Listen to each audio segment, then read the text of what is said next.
أعوذ بالله من الشيطان الرجيم بسم الله الرحمن الرحيم وَإِذَا قِيلَ لَهُمْ آمِنُوا اور جب کہا جاتا ہے ان سے ایمان لاؤ بِمَا أَنزَلَ اللَّهُ ساتھ اس کے جو نازل فرمایا اللہ نے، قرآن پر ایمان لاؤ. قَالُوا نُؤْمِنُ بِمَا أُنزِلَ عَلَيْنَا کہتے ہیں ہم ایمان لاتے ہیں اس پر جو اتارا گیا اوپر ہمارے. وَيَكْفُرُونَ بِمَا وَرَاءَهُ اور انکار کر دیتے ہیں اس کا جو اس کے پیچھے ہے. تورات کے بعد آنے والی ہم کسی کتاب کو نہیں مانیں گے. وَهُوَ الْحَقُّ حالانکہ وہ حق ہے. مصدقا لما معہم تصدیق کرنے والا ہے اس کی جو ان کے پاس ہے، جو ان کے ساتھ ہے.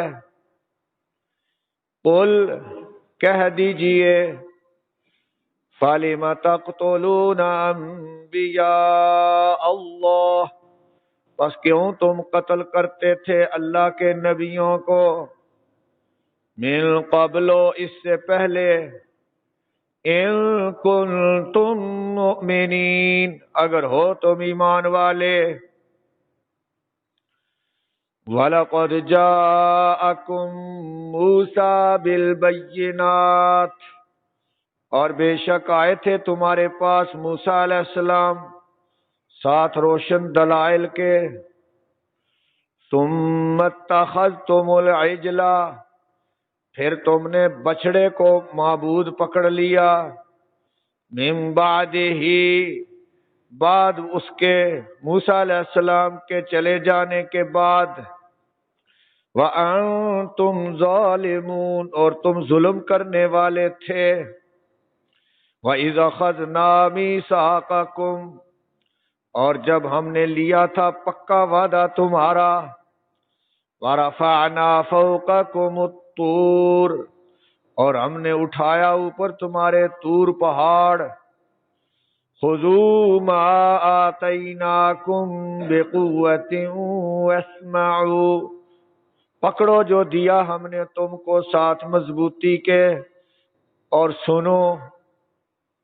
قَالُوا سَمِعْنَا وَعَصَيْنَا کہنے لگے سن لیا ہم نے اور نافرمانی کی ہم نے.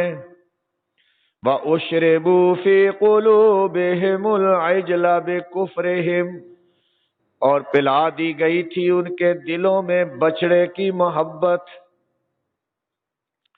بچڑا ان کے دلوں سے نکلتا ہی نہیں تھا بوجہ ان کے کفر کے. قُلْ بِئْسَ مَا يَأْمُرُكُمْ بِهِ ایمانکم کہہ دیجئے بہت برا ہے جس چیز کا حکم دیتا ہے تم کو ایمان تمہارا. یہ کیسا ایمان ہے جو تمہیں شرک اور بچڑے کے پوجنے کی ترغیب دیتا ہے.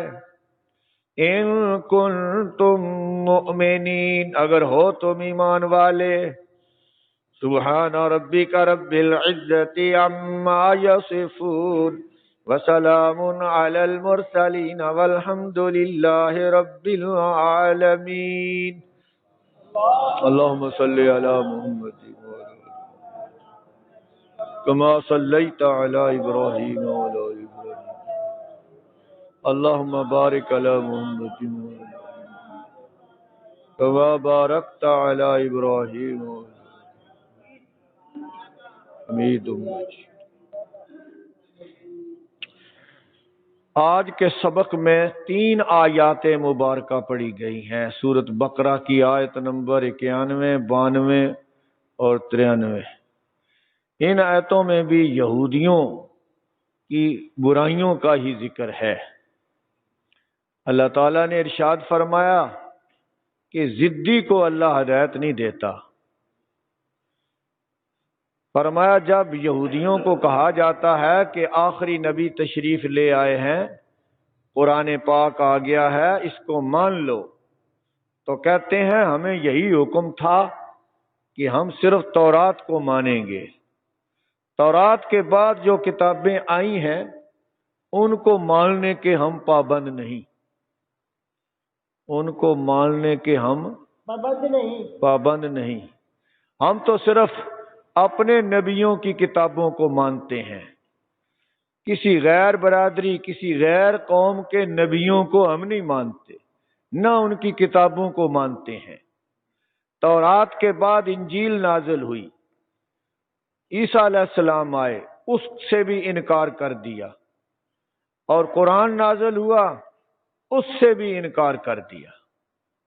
اللہ تعالیٰ نے فرمایا کہ اگر وہ قرآن تمہاری کتابوں کی تصدیق کرنے والا ہے پھر بھی انکار کرو گے۔ تصدیق کرنے کا مطلب یہ ہے کہ تورات میں آخری نبی کا ذکر تھا، پیش گوئیاں تھیں، تو تورات پر ایمان تمہارا تب کامل ہوتا ہے جب آخری نبی کو ایمان لاؤ، مانو۔ اگر نہیں مانو گے تورات کے بھی جھٹلا بن جائے گا۔ کس کے جھٹلانے والے؟ تورات کا انکار لازم آتا ہے کہ تورات تو کہے آخری نبی آئیں گے، مکے میں پیدا ہوں گے، طیبہ ان کا دارالہجرت ہے، ان پر ایمان لانا۔ تو جب تم آخری نبی کو نہیں مانو گے، قرآن کو نہیں مانو گے، تو گویا تم نے موسیٰ علیہ السلام کو بھی جھٹلا دیا، تورات کو بھی جھٹلا دیا، کیونکہ قرآن کو ماننے سے ہی تورات کی تصدیق ہوتی ہے۔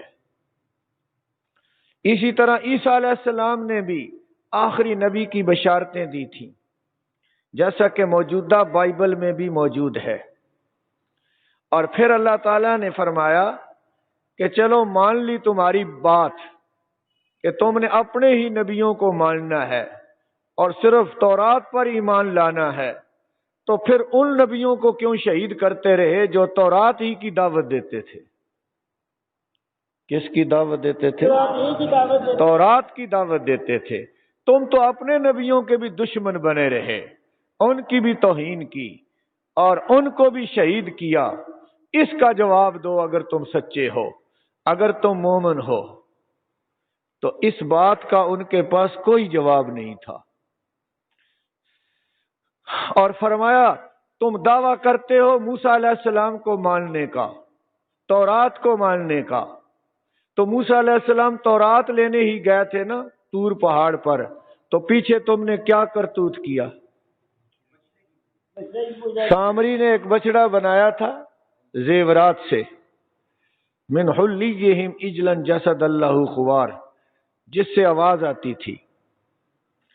سامری نے ان کو کہا یہ فرعونیوں کا سونا چاندی تمہیں رکھنا جائز نہیں ہے، حرام ہے، کافروں کا مال ہے، اس کو پھینک دو۔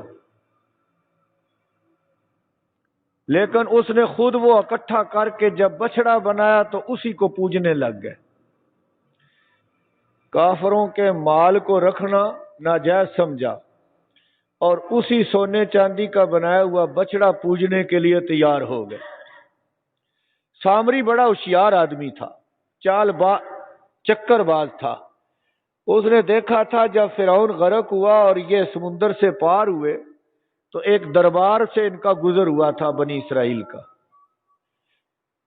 تو انہوں نے موسیٰ علیہ السلام سے کہا حضرت دیکھو کتنا خوبصورت عبادت خانہ ہے، کیسا میلہ لگا ہوا ہے، کتنی چہل پہل ہے، کتنے گوٹے لگے ہوئے ہیں، کوئی ہمارا بھی ایسا دربار ہوتا، کوئی میلہ ہوتا تو ہم بھی پوجا پاٹ کرتے۔ موسیٰ علیہ السلام نے کہا کیسے؟ ناعاقبت اندیش ہو اور اللہ کے ناشکری کرنے پر آمادہ ہو کہ جس اللہ نے تمہیں فرعون کے مظالم سے نجات دی، تو پہلی ناشکری یہ کرتے ہو کہ جھوٹے حاجت رواؤں کو پوجنا چاہتے ہو۔ تو سامری سمجھ گیا ان کے اندر ابھی تک وہ شرک کے جراثیم موجود ہیں۔ میں ایک دربار بناتا ہوں، اس میں بچڑا رکھتا ہوں، وہ بھی سونے چاندی کا، اس میں اس نے جبرائیل کے قدموں کی مٹی بھی ڈالی، وہ ایک شوبدہ سا بن گیا، آواز آتی تھی، سارے اس کی پوجا میں لگ گئے۔ چوم رہے ہیں، چاٹ رہے ہیں، سجدے کر رہے ہیں۔ موسیٰ علیہ السلام کہاں گئے ہوئے تھے؟ طور پہاڑ پر، اسی لیے فرمایا من بعد ہی، موسیٰ علیہ السلام کے چلے جانے کے بعد ہارون علیہ السلام پیچھے موجود تھے، لیکن ان کی ایک نہ سنی، سامری کے بنائے ہوئے بچڑے کو پوجنے لگ گئے۔ تو فرمایا کیا یہ تورات کا حکم تھا؟ کیا یہ موسیٰ علیہ السلام نے کہا تھا؟ تمہارا اپنے نبیوں کو ماننے کا بھی دعویٰ جھوٹ ہے، تم تورات کی باتیں بھی کوئی نہیں مانتے، صرف ایک لیبل لگایا ہوا ہے۔ کیا لگایا ہوا ہے؟ لیبل لگایا ہوا ہے۔ جس طرح آج کل کے مسلمان ہیں، لیبل لگایا ہوا ہے کہ قرآن کو مانتے ہیں، حکم ایک بھی نہیں مانتے قرآن کا۔ قرآن تو کہتا ہے عورتیں پردہ کریں، یہ پردے کو دقیانوسی کہتے ہیں۔ قرآن تو کہتا ہے سود حرام ہے، یہ کہتے ہیں سود کے بغیر نظام ہی نہیں چل سکتا۔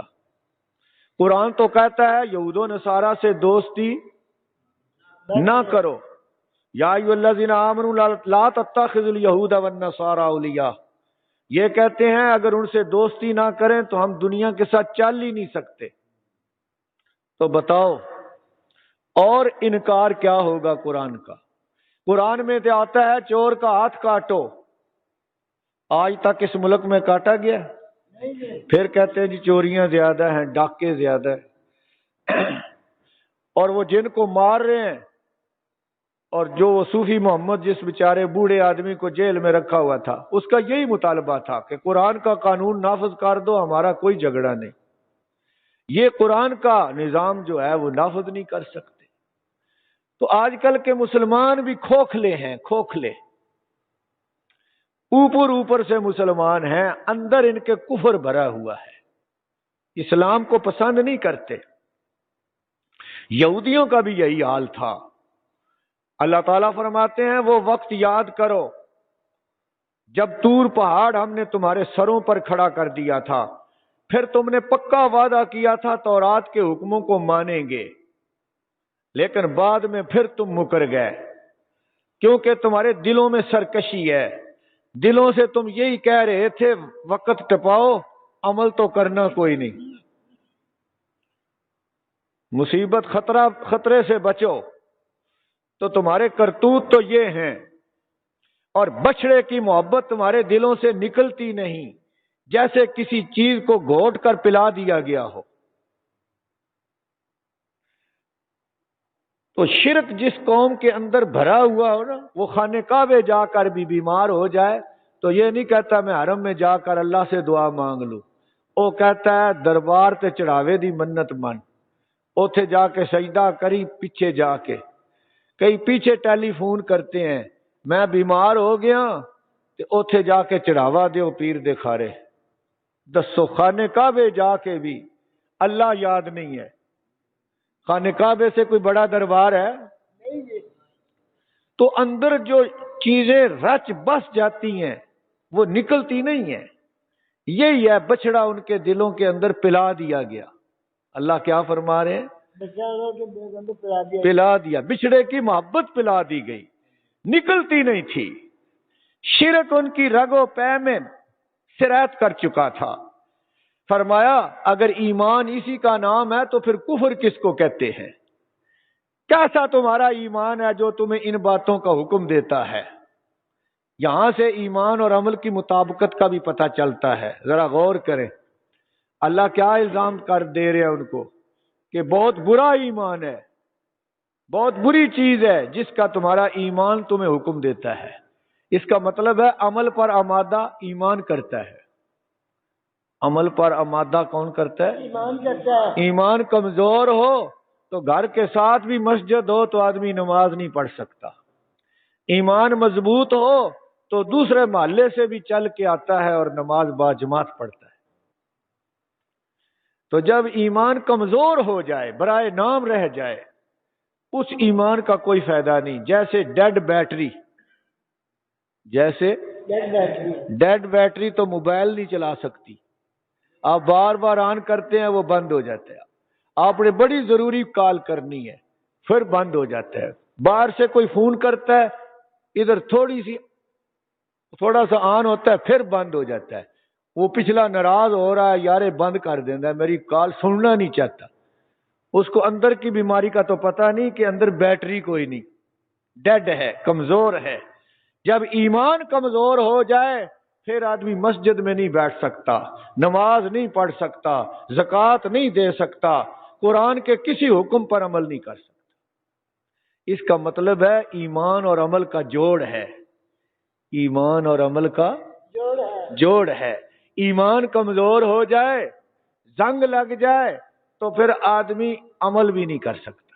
یہی بات اللہ یہودیوں کو کہہ رہے ہیں کہ بہت بری چیز ہے جس کا حکم تمہارا ایمان تم کو دیتا ہے. ارشاد فرمایا وَإِذَا قِيلَ لَهُمْ، اور جب کہا جاتا ہے ان سے، یہودیوں سے، آمینو ایمان لے آؤ. فعل امر ہے، آمینو ایمان لے آؤ، میم کی زیر کے ساتھ. کبھی کبھی یہ لفظ آمانو بھی آتا ہے، یا ایھا الذین آمانو ماضی کا صیغہ ہے، وہ ایمان لائے. آمینو ایمان لاؤ، زبر زیر کا فرق ہے صرف، لیکن بعض لوگوں کو سمجھ نہیں آتی. یہ فعل امر ہے، ایمان لاؤ. اور جب کہا جاتا ہے ان سے ایمان لاؤ، بما انزل اللہ، ساتھ اس کے جو اتارا اللہ نے، یعنی قرآن پر ایمان لے آؤ، اللہ کی آخری کتاب پر ایمان لے آؤ، اور جس نبی پر قرآن اترا ہے اس پر ایمان لے آؤ. چونکہ نبی کو اور کتاب کو ایمان لانا لازم و ملزوم ہے. یہ نہیں ہو سکتا کتاب کو مانے اور نبی کو نہ مانے. یہ بھی نہیں ہو سکتا نبی کو تو جی میں نے مان لیا ہے، کتاب کو نہیں مانتا. دونوں چیزیں جڑی ہوئی ہیں. فرمایا ایمان لاؤ ساتھ اس کے جو اتارا اللہ نے. قالو، یہودی کہتے ہیں، نؤمن بما انزل علینا، ہم ایمان لاتے ہیں ساتھ اس کے جو اتارا گیا اوپر ہمارے. ہم صرف اپنی کتابوں کو مانتے ہیں جو یہودیوں میں سے آنے والے نبیوں پر نازل ہوئیں. ہم تورات کو تو مانیں گے، بعد کی کسی کتاب کو نہیں مانیں گے. وَيَكْفُرُونَ بِمَا وَرَاءَ، اور وہ انکار کرتے ہیں ساتھ اس کے جو اس کے پیچھے ہے. تورات کے پیچھے، تورات کے پیچھے انجیل آئی، اس کو بھی نہیں مانتے. عیسائی مانتے ہیں، یہودی نہیں مانتے. قرآن کو بھی نہیں مانتے. کہتے ہیں ہم نے بعد کے کسی نبی کو نہیں ماننا. وَهُوَ الْحَقُّ، حالانکہ وہ حق ہے. حالانکہ وہ حق ہے. کون حق ہے؟ قرآن پاک حق ہے. مصدقا لما معہم، تصدیق کرنے والا ہے اس کی جو ان کے ساتھ ہے. اچھا، کتاب کے لیے مع کا لفظ آتا ہے، ساتھ، کیونکہ کتاب کے بغیر بندہ مسلمان نہیں رہ سکتا ایک لمحے کے لیے بھی. تو کتاب کو ساتھ ساتھ رکھنا، اس کے ہر حکم کو ماننا، ہر وقت ماننا، یہ ضروری ہے. اس لیے اندہ کا لفظ چھوڑ کر مع کا لفظ استعمال کیا گیا ہے. تصدیق کرنے والا ہے اس کتاب کی جو ان کے ساتھ ہے، یعنی تورات کی. قل، کہہ دیجئے، فَلِمَ تَقْتُلُونَ، پس کیوں تم قتل کرتے تھے، انبیاء اللہ، اللہ کے نبیوں کو. جن نبیوں کو تم نے شہید کیا ہے وہ تو تورات کی دعوت دیتے تھے. جیسے یحییٰ علیہ السلام، زکریہ علیہ السلام کو تم نے شہید کیا، حالانکہ وہ تو تورات کی دعوت دینے والے تھے. تو جواب دو اگر سچے ہو. اگر تمہارے اندر کوئی ایمان کی رتی ہے تو جواب دو. تو اس کا کوئی جواب ان کے پاس نہیں تھا. پس کیوں تم قتل کرتے تھے اللہ کے نبیوں کو، من قبل، اس سے پہلے، ان کنتم مؤمنین، اگر ہو تم ایمان والے. یہ کیسا ایمان ہے کہ تورات ہی کی دعوت دینے والے کتنے نبیوں کو تم نے شہید کر دیا. وَلَقَدْ جَاءَكُم مُوسَىٰ، اور بے شک آئے تھے تمہارے پاس موسیٰ علیہ السلام بالبینات، ساتھ واضح دلائل کے، معجزات لے کر آئے، کتاب لے کر آئے، تورات لے کر آئے۔ ثم اتخذتم العجل، پھر تم نے پکڑ لیا بچڑے کو، پھر تم نے پکڑ لیا بچڑے کو، گائے کے نر بچے کو عجل کہتے، پھر تم نے بچڑے کو پکڑ لیا، حاجت روا بنا لیا، اس کی پوجا پاٹ شروع کر دی، سامری کے دربار پر حاضری دینے لگے۔ من بعد ہی، بعد اس کے، بعد کس کے؟ موسیٰ علیہ السلام کے طور پہاڑ پر تشریف لے جانے کے بعد موسیٰ علیہ السلام وہاں 40 دن کے لیے عبادت کرتے رہے، تورات ملنی تھی، ان کے آنے کا بھی انتظار نہ کیا، پیچھے سے سامری کے بنائے ہوئے بچڑے کو پوجنا شروع کر دیا۔ تو اللہ تعالیٰ نے فرمایا وہ تو تمہارے اپنے نبی تھے موسیٰ علیہ السلام، ہارون علیہ السلام بھی تمہارے اپنے نبی تھے، بتاؤ ان کی کیوں مخالفت کی؟ جواب دو۔ تو جھوٹے کے پاس کوئی جواب نہیں ہوتا۔ فرمایا وَأَنْتُمْ ظَالِمُونَ، اور تم ظلم کرنے والے تھے۔ شرک کرنا سب سے بڑا ظلم ہے، تم نے بچڑے کی پوجا کر کے بہت بڑے ظلم کا ارتکاب کیا، اللہ کو چھوڑ کر بچڑے کو پوجنا شروع کر دیا۔ تو شاید یہ وہیں سے یہ چیز ہندوؤں میں بھی آئی ہے، یہ بھی گائے کو پوجتے ہیں، مسلمانوں کو قربانی کے موقع پر گائے نہیں ذبح کرنے دیتے، کہتے ہیں گائے ہماری دیوتا ہے، اس کو توہین ہم نہیں برداشت کریں گے۔ بلکہ اب انہوں نے کشمیر میں بھی گائے کے ذبح پر پابندی لگا دی ہے، جس کے خلاف ہڑتالیں ہو رہی۔ تو کیسا دین ہے یہ، اللہ کی مخلوق کو پوجنا؟ اور پاکستان میں بھی 10 محرم کو گھوڑے کی پوجا ہوتی ہے کہ نہیں؟ تو یہ شرک ہے، مخلوق کی پوجا کرنا، جانوروں کو پوجنا، باندروں کو پوجنا، مٹی کے بنائے ہوئے بتوں کو پوجنا، چاہے وہ نبیوں کے ہوں پھر بھی جائز نہیں۔ کیوں جی؟ نبیوں کا بنایا ہوا مجسمہ ہو، اس کی پوجا جائز ہے؟ نہیں جائز۔ چاہے کسی نبی کی قبر ہو، کسی اللہ کے نیک بندے کی، اس کو بھی سجدہ کرنا جائز نہیں۔ لیکن شیطان لوگوں کو شرک میں لگا دیتا ہے۔ نبی کریم صلی اللہ علیہ وسلم نے اپنے وصال سے چند لمحے پہلے فرمایا تھا، لعن اللہ الیہود والنصارى اتخذوا قبور انبیائہم مساجدا، اللہ کی لعنت ہو یہود و نصارہ پر جنہوں نے اپنے نبیوں کی قبروں کو سجدے کی جگہ بنا لیا، سجدے کرتے تھے، چڑھاوے دیتے تھے۔ تو یہ شرک ہے، یہ بہت بڑا گناہ ہے۔ فرمایا کہ بتاؤ کہ تم موسیٰ علیہ السلام کے طور پہاڑ پر چلے جانے کے بعد تم نے بچڑے کی پوجا کیوں کی؟ اتنے بڑے شرک کا ارتکاب کیا تم نے۔ وہ تو تمہارے اپنے نبی تھے، کتاب بھی تمہاری اپنی، جس کو ماننے کا دعویٰ بھی کرتے ہو۔ تو اس کا مطلب یہ ہے کہ یہ صرف تمہاری ضد ہے کہ آخری نبی کو نہیں ماننا، ورنہ تم اپنے نبیوں کے بھی منکر ہو۔ فرمایا وَإِذْ أَخَذْنَا مِيثَاقَكُمْ، اور جب ہم نے لیا تھا تم سے پکا وعدہ تمہارا۔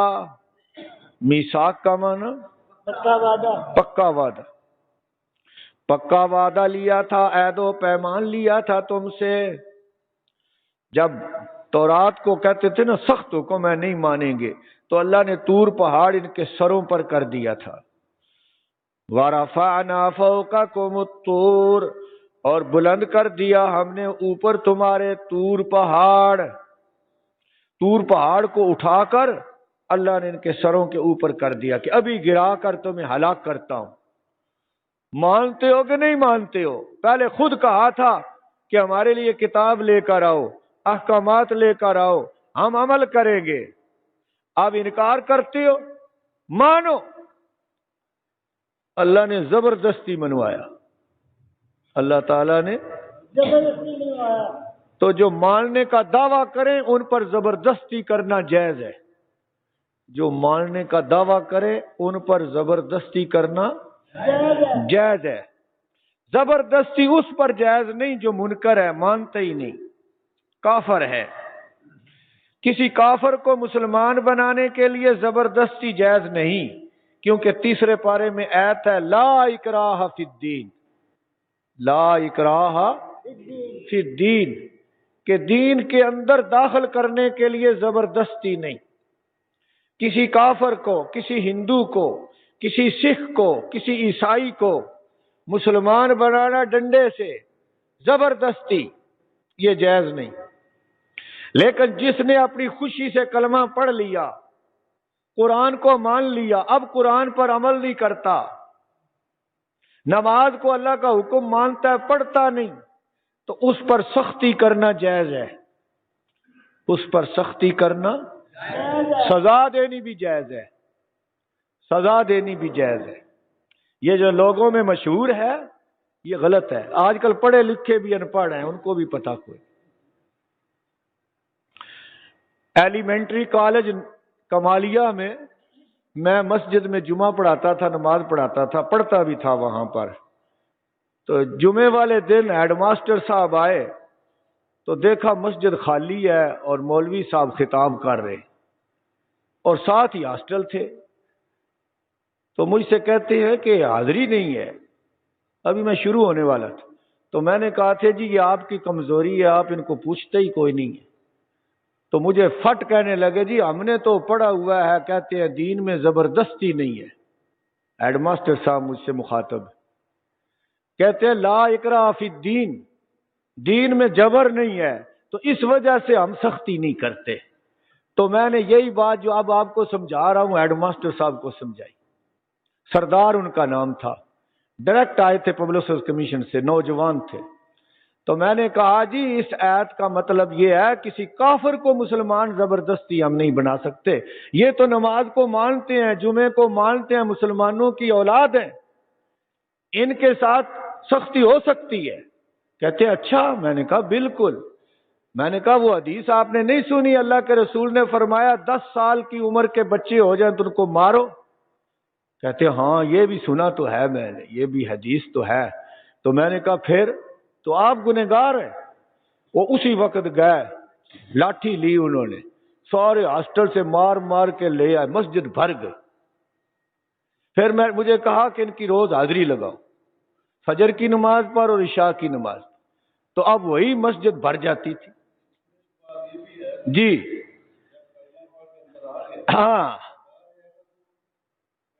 ہاں بالکل، جو مرتد ہو جائے، اسی لیے اسلام میں مرتد کی سزا بھی قتل ہے، کہ اسلام چھوڑ بھی نہیں سکتا اب، کیونکہ اسلام سچا دین ہے۔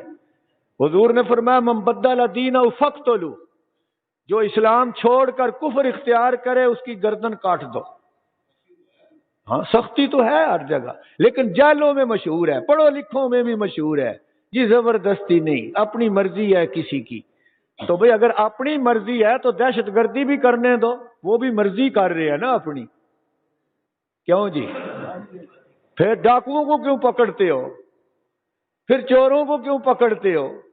صرف غلط فہمی کا شکار ہے آج کل کے حکمران، اور لوگوں کو سمجھ نہیں آتی، دین کو دور سے دیکھتے ہیں، قریب آ کر اس کی باریکیوں کو سمجھنے کی کوشش نہیں کرتے۔ تو اللہ تعالیٰ نے طور پہاڑ سروں پر کر دیا۔ خذو، پکڑو، ما آتیناکم، جو دیا ہم نے تم کو، بقوت، ساتھ طاقت کے، ساتھ مضبوطی کے، واسمعوا، اور سنو۔ اللہ نے کہا مانتے ہو یا نہیں؟ تو اللہ نے موسیٰ علیہ السلام کی عزت رکھی اور ان سے منوا لیا، لیکن چونکہ ان کے دلوں میں سرکشی تھی اس لیے دل سے پھر بھی نہیں مانے۔ قالوا سمعنا، کہنے لگے سنا ہم نے، وعصینا، اور ہم نے نافرمانی کی۔ مطلب کی کہ دلوں کے اندر، دلوں میں یہ باتیں رکھی کہ چلو وقت گزارو، عمل تو ہم نے کرنا کوئی نہیں، پھر بھی اپنی تم اس عادت پر جمے رہے۔ وَأُشْرِبُوا فِي قُلُوبِهِمُ الْعِجْلَ، اور پلا دی گئی تھی ان کے دلوں میں بچڑے کی محبت۔ اشربو، پلا دیے گئے، بچڑا نکلتے ہی نہیں تھا۔ یہ پرانی عادتیں جلدی جلدی آدمی نہیں چھوڑتا، سگریٹ نہیں چھوڑ سکتا۔ اے بابے نو کوئی سگریٹ چھڑا دے، میں انہوں 1000 روپیہ انعام دے من جی۔ آدمی عادت کوئی بھی چھوڑنا چاہے، بدلنا چاہے، آسان نہیں ہوتا، تو شرک کی عادت بھی جلدی جلدی نہیں نکلتی۔ اور پلا دیے گئے تھے اپنے دلوں میں بچڑے کی محبت، بے کفرہم، بوجہ اپنے کفر کے۔ قل کہہ دیجئے، بئس ما یأمرکم بہ ایمانکم، برا ہے جس چیز کا حکم دیتا ہے تم کو ساتھ اس کے ایمان تمہارا۔ ہی کی ضمیر ماں کی طرف راجع ہے، ما یأمرکم بہ، جس چیز کا حکم تمہارا ایمان دیتا ہے، نبیوں کی نافرمانیاں، بے عملی، یہ تمہارا جس چیز کی تمہارا ایمان تمہیں حکم دیتا ہے وہ چیز بہت بری ہے۔ مطلب ہے اس ایمان کا کیا فائدہ جو ایمان تم سے عمل نہیں کروا سکتا، جو ایمان عمل نہیں کروا سکتا، بلکہ الٹا نبیوں کی مخالفت، تورات کی مخالفت، تورات میں پیش گوئی ہے آخری نبی کی، تم اس کو ماننے کے لیے تیار نہیں، تو کیا فائدہ اس ایمان کا؟ اس سے معلوم ہوا کہ ایمان اور عمل کا جوڑ ہے، جب ایمان میں کمی آ جاتی ہے تو عمل میں بھی کمی آ جاتی ہے۔ ایمان بیٹری کی طرح ہے، اگر یہ چارج ہوتا رہے تو آدمی آگے سے آگے بڑھتا رہتا ہے، ورنہ زنگ لگ جاتا ہے۔ کلا بل ران علی قلوبہم ما کانوا یکسبون۔ کفر کے بھی درجے ہیں، الکفر دون کفر، بڑے سے بڑا کفر، چھوٹے سے چھوٹا کفر۔ ایمان کے بھی درجے ہیں، اعلیٰ سے اعلیٰ ایمان اور کمزور سے کمزور ایمان۔ فرمایا بہت بری چیز ہے جس کا حکم دیتا ہے تم کو ایمان تمہارا۔ تو ایمان اور عمل کا جوڑ ہے، جتنا ایمان صحیح ہوگا اتنے عمل اچھے ہوں گے، جتنا ایمان ردی بیکار ہوگا اتنے عمل بیکار ہوں گے۔ ان کنتم مومنین، اگر ہو تم ایمان والے، پیچھے بھی آیا ہے اگر ہو تم ایمان والے، یہاں بھی آیا ہے اگر ہو تم ایمان والے، اس کا مطلب ایماندار کوئی نہیں ہو، لیبل ہے صرف، لیبل لگانے سے تم ایماندار نہیں ہو جاؤ گے۔ اگر ایمان والے ہو تو یہ بری حرکتیں کیوں کرتے ہو؟ تو انداز سے پتہ چل رہا ہے کہ اچھے عملوں کے بغیر ایمان کا فائدہ کوئی نہیں۔ اسی لیے قرآن پاک میں کامیاب لوگوں کے ساتھ دونوں لفظ آتے ہیں، ان الذین آمنوا وعملوا الصالحات کانت لہم جنات الفردوس نزلا، جنت فردوس میں وہ جائیں گے جن کا ایمان بھی صحیح ہے اور جن کے عمل بھی صحیح ہے۔ دعا ہے اللہ تعالی ہمارے عمل بھی ٹھیک کر دے، ہمارا ایمان بھی ٹھیک کر دے۔ وآخر دعوانا ان الحمد للہ رب العالمین۔